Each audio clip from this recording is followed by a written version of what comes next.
അവസാനം ചൈനയും, ലോകത്തിലെ ഏറ്റവും രണ്ടാമത്തെ വലിയ സാമ്പത്തിക ശക്തിയാണ് ചൈന, അമേരിക്ക കഴിഞ്ഞാൽ, ട്രംപിൻ്റെ മുമ്പിൽ സറണ്ടർ ചെയ്തു. ആ വാക്ക് ഉപയോഗിക്കും. അത് എത്രയോ വർഷങ്ങളായിട്ട് അമേരിക്കയും ചൈനയും തമ്മിലുള്ള ട്രേഡ് ഡെഫിസിറ്റ് ഉണ്ട്. ഇപ്രാവശ്യം ലേറ്റസ്റ്റ് കണക്കുകൾ അനുസരിച്ച് 2024 കണക്കനുസരിച്ച് ചൈന എക്സ്പോർട്ട് ചെയ്യുന്ന അമേരിക്കയിൽ ഏകദേശം 600 ബില്യൺ അടുപ്പിച്ചാണ്. അപ്പം അമേരിക്ക എപ്പോഴും ആവശ്യപ്പെടുന്ന സമയം ട്രേഡിൻ്റെ ഡെഫിസിറ്റ് ഉണ്ട്. ഏകദേശം 375 ബില്യൺ ഡോളറിൻ്റെ ഡെഫിസിറ്റാണ് രണ്ട് രാജ്യം. കാരണം ചൈനയാണ് അഡ്വാൻറ്റേജ്. ഇത് കുറയ്ക്കണമെന്നുള്ള ആവശ്യം പൂർണ്ണമായിട്ട് അവർ നിരാകരിച്ചുകൊണ്ട് മുന്നോട്ട് പോകുമായിരുന്നു. അപ്പം നേരത്തെ ട്രംപ് വന്നപ്പോൾ 10, 5, 15, ചില സാധനങ്ങളിൽ 10, ചില 5, ഇപ്പോൾ 10% ഔട്ട്റൈറ്റ് ആയിട്ട് ടാരിഫ് കൊണ്ടുവരുമ്പോൾ ചൈന അവർ റെസ്പോണ്ട് ചെയ്തു. അവരാദ്യം വളരെ സൈലൻ്റ് ആയിരുന്നു, ഇപ്പോൾ റെസ്പോണ്ട് ചെയ്തു.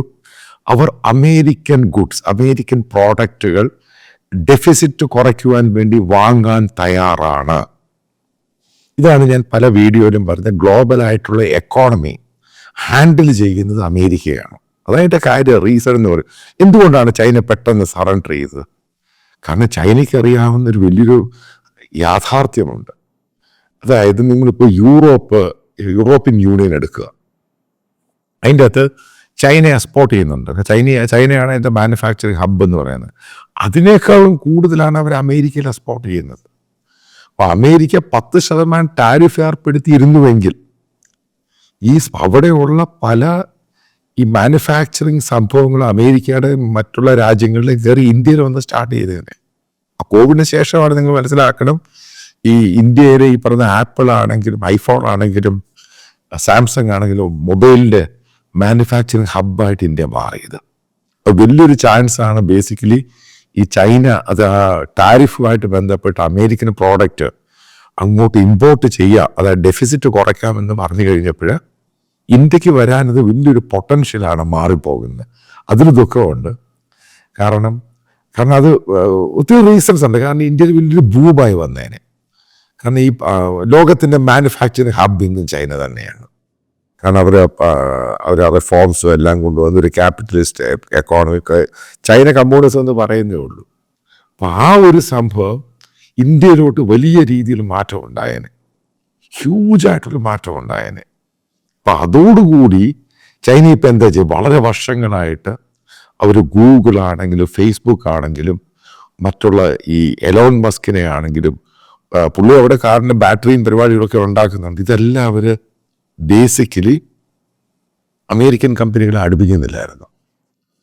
ഇപ്പോൾ ഉണ്ടാക്കാൻ പോകുന്നത് ഈ അമേരിക്കൻ കമ്പനികൾ മുഴുവൻ അവർ എൻട്രി ചെയ്യും. അതായത് ചൈന സ്റ്റാർബക്സിന് പോലും ഭയങ്കര നിയന്ത്രണം ഏർപ്പെടുത്തിയത്.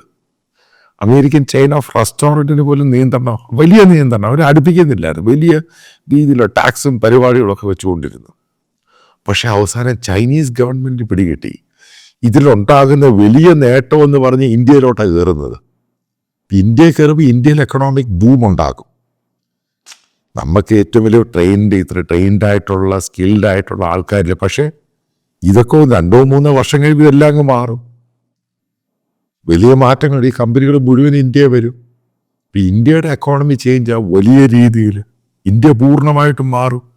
അതായത് ട്രംപ് എന്ന് പറഞ്ഞയാൾക്ക് ഇന്ത്യൻ പ്രധാനമന്ത്രിയായിട്ടുള്ള ബന്ധം ഇവർക്കറിയാം. അതുകൊണ്ടാണ് നെതന്യാഹു കഴിഞ്ഞ് രണ്ടാമത് ഒരു ലോകത്തിലെ ഏതെങ്കിലും രാജ്യത്തിൻ്റെ തലവനെ വിളിക്കുന്ന ഇന്ത്യൻ പ്രധാനമന്ത്രി. നിങ്ങൾ മനസ്സിലാക്കണം, ഈ അമേരിക്കൻ ടാരിഫായിട്ട് ബന്ധപ്പെട്ട് ജർമ്മനിയുടെ ചാൻസലറും അതേപോലെ തന്നെ ഫ്രാൻസിൻ്റെ പ്രസിഡൻറ്റും പല രാജ്യം ഇൻക്ലൂഡിങ് കീറ്റ് സ്റ്റാമ്പർ പോലും അമേരിക്കൻ പ്രസിഡന്റിനെ വിസിറ്റ് ചെയ്യണമെന്ന് ആവശ്യപ്പെട്ടിട്ട് പോലും അദ്ദേഹം രണ്ടാമത്തെ ചാൻസ് കൊടുത്ത ഇന്ത്യൻ പ്രധാനമന്ത്രിക്ക്. ഇത് ചൈനയ്ക്ക് വളരെ കൃത്യമായിട്ടാണ്. നിങ്ങൾ ട്രംപിൻ്റെ ഇനാഗുറേഷൻ സത്യപ്രതിജ്ഞ ചടങ്ങിൽ ചരിത്രത്തിൽ ആദ്യമായിട്ടാണ് ചൈനയുടെ ഒരു വൈസ് പ്രസിഡന്റ് അറ്റൻഡ് ചെയ്യുന്നത്.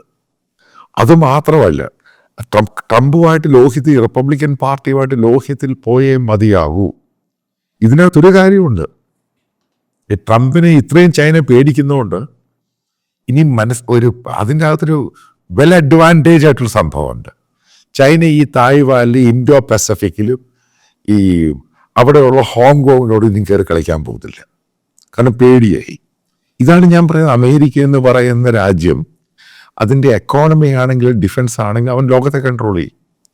അല്ലെങ്കിൽ ചൈന എന്ന് പറഞ്ഞ രാജ്യം ബെൻഡ് ചെയ്ത് താഴ്ന്ന് ഞങ്ങൾ ഇതെല്ലാം കൊണ്ടുപോയിക്കോളാം, ഞങ്ങൾ അമേരിക്കൻ പ്രോഡക്റ്റ് കൊണ്ടുപോകാം എന്ന് പറയണമെന്നുണ്ടെങ്കിൽ എത്ര ആലോചിച്ച് നോക്കുക. കാരണം ചൈനയുടെ ബിസിനസ് അടിപൊളി തെറിച്ചു പോകും.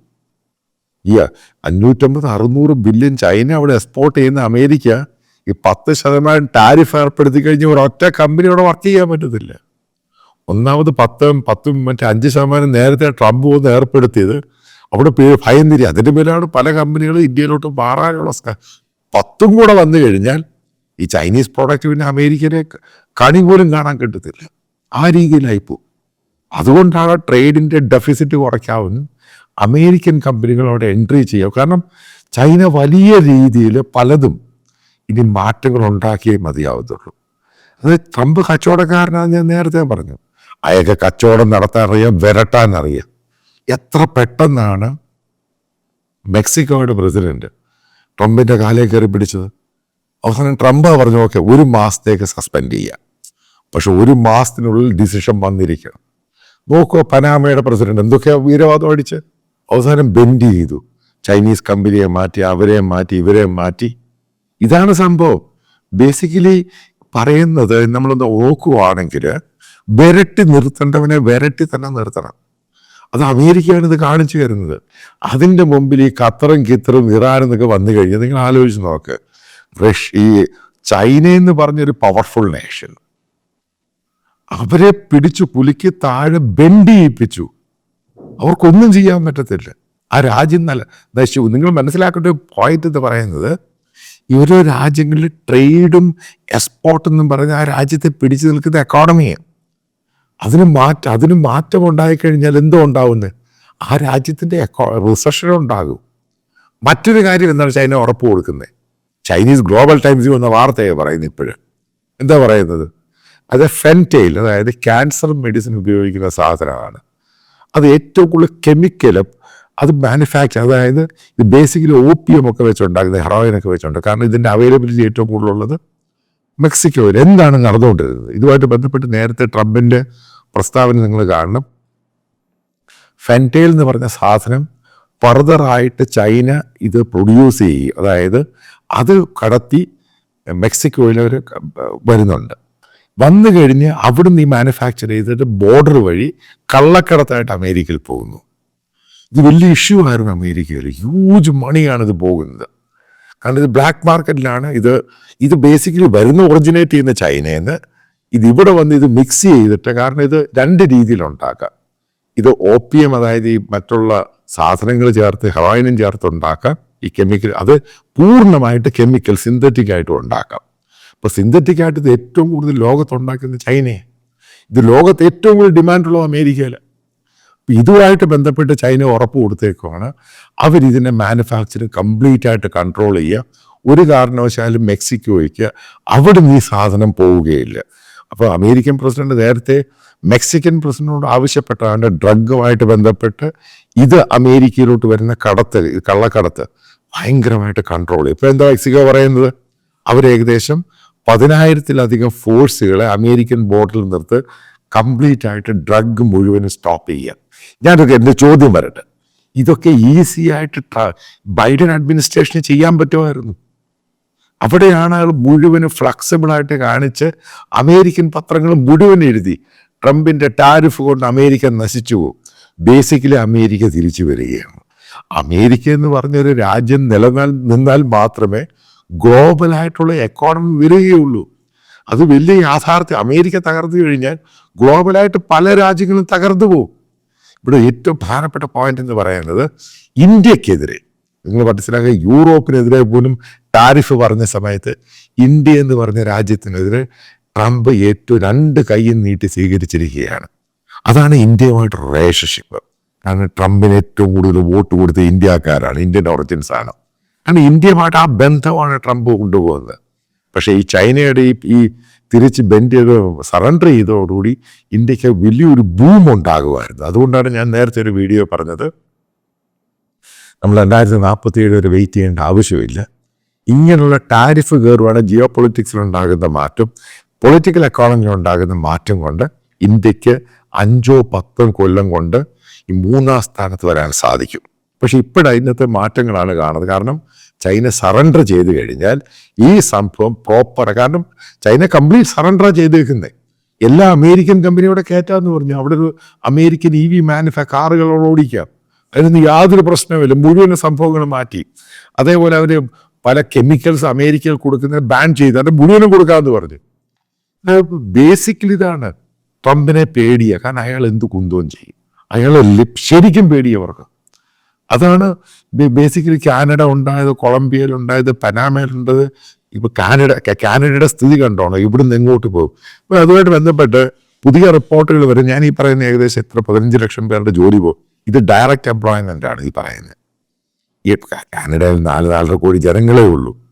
ഇതിനകത്ത് ഡയറക്റ്റ് എംപ്ലോയ്മെന്റ് 15 ലക്ഷം പേരുടെ ജോലി പോവുകയാണെങ്കിൽ അതുമായിട്ട് ബന്ധപ്പെട്ട് ഇൻഡയറക്റ്റ് എംപ്ലോയ്മെന്റ് ഉണ്ട്.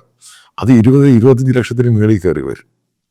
കാരണം ഇതുമായിട്ട് കണക്റ്റഡാ. അപ്പോൾ ഇതുമായിട്ട് ഇവിടുന്ന് ശമ്പളം മേടിച്ച് സ്കൂളിൽ കുട്ടികളെ വിടുന്നു, സ്കൂൾ നടത്തുന്നു, മറ്റുള്ള സ്ഥാപനങ്ങൾ നടത്തുന്നു. ഇതെല്ലാം കണക്റ്റഡാ.